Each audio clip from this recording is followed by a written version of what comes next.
Welcome, faculty, to our book talk on Teaching Naked by Jose Antonio Bowen. I'm very pleased to talk to you about our chapter, which is Chapter 5, Technology for Information Delivery. I've certainly learned some new things in this reading and this chapter, and I hope to share them with you. First of all, how can teachers use classroom time for more than just the content delivery in a course? We give them a reading assignment, and then they come to class and they're not prepared to discuss it. So we get the PowerPoints out and we go over the content, and then the things that are important to us that we really want to do application and other areas of Bloom's taxonomy to raise those levels of engagement get put to the back burner because you're still teaching the content. So students do not read the assigned reading or the textbook or the articles prior to class. Students attempt the readings, but they find the content difficult. And students then are just not prepared to discuss the assigned readings. Is exposure to course content enough for student learning? Well, we don't think so. Faculty want students to master the course content by engaging in higher level thinking skills. Are the higher level thinking skills and processes of content skills sacrificed when students don't comprehend the basic content knowledge? And are students meeting course learning outcomes and goals when they are only mastering course content? And are students' formative and summative assessments meeting the learning course expectations? Do they assess more than just the course content? But we look at application and synthesis and so forth. So how could technology increase course content learning outcomes beyond the basic course content? Basic technology uses such e-communications that will create more class time and opportunities to engage students in higher order learning. So what are those? Emails, which we'll find out are a little bit in the past, but emails, blogs, and Twitter are more immediate and relevant communication forms for today's students. Any of these or other forms of web communication will contribute to more class time for creative thinking, application, analysis, synthesis, and evaluation of course content, which of course again is Bloom's taxonomy. The B's of implementing e-communication include be consistent, be dependable, be succinct, be brief, be transparent, be on the right channel, and be recording all content. Then, if students perceive an email, students often perceive email as being old-fashioned. So we don't want to summarize course content in emails or try to do application or other levels of thinking skills in emails. And why is that? Because email is less immediate and it perpetuates long, detailed information. You find yourself on the third page of a narrative trying to explain things to students, and they're not reading that either. So email often reflects the long text-like information which students might not read for all details. So how can I show my passion for teaching and increase student learning while using various forms of technology? Most students think that reading is boring, and so students must be inspired to read course content. And what are the effective methods of inspiration to implement in our classrooms so that they will read course content? One way is to introduce the readings through a video.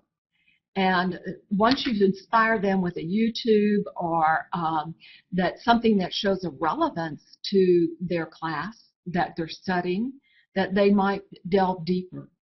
And to pose questions that only reading the text will provide the answers. Questions should pose challenges and may provide clues to the answers only through the readings. Podcasts are better than lectures. Well, what is a podcast? A podcast can be an audio or video presentation of any length. They were originally created to send to iPods, but now exists for iPhones, iPads, Dropbox, and clouds. So how are they used in teaching? Podcasts are flexible delivery methods for student comprehension of readings, and they are often used when studying for exams. So if you create a podcast, a video, that helps them to remember the content that is important that they read and maybe forgot, or they didn't read and they have to read now to keep up, you have a summary of that content and you're engaging them in the learning as they repeat the podcast. So podcasts make teaching more efficient and less time consuming. Podcasts are video lectures which provide face time for students.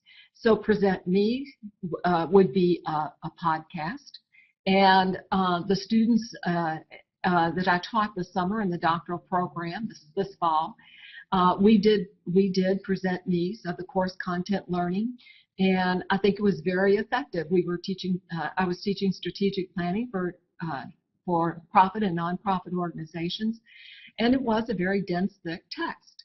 So it did give students the opportunity to delve more into the course content. So podcasts save class time for more important activities than delivering course content. And it is requiring students to attend lectures, and requiring students to attend lectures will be an anachronism of the past with podcasts, supposedly. And I think this probably could be, we're moving into that direction a little bit, because I do see that there are opportunities to learn outside of the classroom, and the basic content knowledge, and then having the classroom more sacred for those applications of the knowledge. And Merlot is more than a red wine. So Merlot, and that's the website, offers free learning materials, personal collections of other faculty, and a huge catalog of learning exercises across all disciplines. There is also a virtual speakers bureau to download guest lectures. So if you have a course that you're looking at, that you're going to be teaching, and you go on this website on the merlot.org, you can find guest lectures on your subject. You probably can find additional materials and things that will bring the content down to more of a relevancy to the student in the classroom. And where can I obtain rigorous lesson plans with online learning podcasts, course lectures, and technological models of instruction? Go online. And there are many online resources available for use from other universities. So university professors and other part-time faculty have posted online at educator.com lesson plans, teaching units, podcasts, and other course lectures that can be used for enhancement in your class. And when is the best time to start teaching naked? Well, never like the present. You may impress your students. I'm continuing Beverly's great introduction to Chapter 5. I'm going to be demonstrating just 2 quick tools. I would rename Chapter 5 as the taking lots out to have the hots. They're laying the foundation for taking the lower order thinking skills out, which is the transmission of information, the typical lecture, and putting that outside the classroom so that we have time inside the classroom to focus on the higher order thinking skills. And we talk about flipping the classroom in EDU 379, 579, and we look at Bloom's taxonomy. In Chapter 5, he talks about raising the expectations and expecting more out of our students. When they're used to passive learning, suddenly turning and expecting active learning is where teacher evaluations go down, because when you equate teaching with transmitting, and suddenly we're not the transmitting is being done outside of class, they don't think you're teaching anymore. And the reality is that we're teaching more, literally, and we're teaching the harder stuff to teach. I always say start very small. maybe with a 10-minute introductory video that introduces a topic, and then at least that takes 10 minutes out of the class that you can then focus again on the higher order thinking. You don't have to flip an entire 3-hour class or even an entire 1 hour of lecture. Each little piece you take out allows you to put in something that goes beyond just those lower order thinking skills. To give you just 2 quick tools, first off, you'll notice that I'm in PowerPoint. And in PowerPoint, there is the ribbon up here, there's slideshow. And under slideshow, there's a button here for record slideshow. And you can simply record your slideshow and start recording. And it's going to actually open up your PowerPoint, record your voice, record when you click and advance to the next slide. And when you're all done, you'll see that on your slides, there's these little audio symbol right here that demonstrates that your voice has been recorded onto that slide. And you're ready to then save this, and you want to save it, and this is the trick. I'm going to save as. And when I go to save as, I want to make sure, instead of saving it as a PowerPoint presentation, which is what we would normally save as, I'm going to save it as a PowerPoint show. This is a great way to share it with others and allow students to watch because, again, it's completely automated and it will contain your voice and the advancements automatically. The best way to record any type of lecture is when they can not only hear your voice but see you as well. And that's why the tool that Beverly used is such a powerful tool, because it allows them to see the instructor and see the information at the same time. Another tool that we have, a program called Camtasia, and Camtasia allows me to record as the instructor, so that now I can give my lesson and my students can not only see what I'm trying to show them, they can hear my voice and see my face. And again, anytime they can see me, it is a much more personal, powerful lesson for the students. And of course, with Camtasia, I have full editing capabilities. I can add audio, video to it, and I can zoom in to any part of my screen, as well as blur out any confidential information. And now Jennifer is going to show you another tool that we wanted to demonstrate while she presents Chapter 5. I am coming to you from Google Plus Hangouts in Terry Schoen's office.